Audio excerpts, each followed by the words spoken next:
നമ്മുടെ ലാസ്റ്റ് വീഡിയോയിൽ നമ്മൾ H2Sനെ പറ്റിയാണ് ഡിസ്കസ് ചെയ്തത്. H2S എത്രമാത്രം ഡേഞ്ചറസ് ആണെന്നൊക്കെ നമ്മൾ ഡിസ്കസ് ചെയ്തു.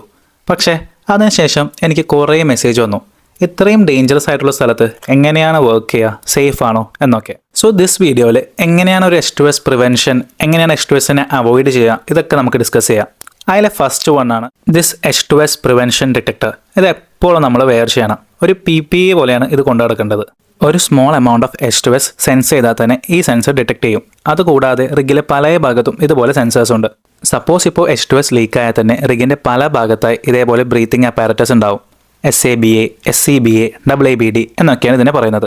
ഈ ബ്രീത്തിങ് അപ്പാരറ്റസിൻ്റെ പേര് മാത്രം പറഞ്ഞാൽ പോരാ, അത് പ്രോപ്പറായിട്ട് വെയർ ചെയ്യാനും കൂടി അറിയണം. ഇതിനാണ് വീക്കിലി വൺസ് നമ്മൾ H2S ഡ്രില്ല് നടത്തുന്നത്. സോ ഡ്രില്ലിൻ്റെ ഇമ്പോർട്ടൻസ് വളരെ വലുതാണ്. And the next important thing is, suppose ഇപ്പോൾ H2S ലീക്ക് ആയാൽ നമ്മൾ വിൻഡിൻ്റെ ഓപ്പോസിറ്റ് ഡിറക്ഷനിലാണ് പോകേണ്ടത്. വിൻഡിൻ്റെ സെയിം ഡിറക്ഷനിൽ നമ്മൾ പോകാനേ പാടില്ല. ഈ പറഞ്ഞ മെത്തേഡ്സിനെ പറ്റിയൊക്കെ നമ്മൾ ഫുള്ള് പഠിച്ചിട്ടും പ്രാക്ടീസ് ചെയ്തിട്ടൊക്കെയാണ് നമ്മൾ വർക്ക് സ്റ്റാർട്ട് ചെയ്യുക. സോ ആരും പേടിക്കേണ്ട ആവശ്യമില്ല. അഫ്കോഴ്സ് ഡ്രില്ലിംഗ് റിഗ് ഒരു ഡേഞ്ചറസ് പ്ലേസ് ആണ്, പക്ഷേ സേഫ്റ്റി വളരെയധികം ഇമ്പോർട്ടൻ്റ് ആണ്. സേഫ്റ്റിക്കാണ് ഇവിടെ first priority. Follow this account for more oil and gas content.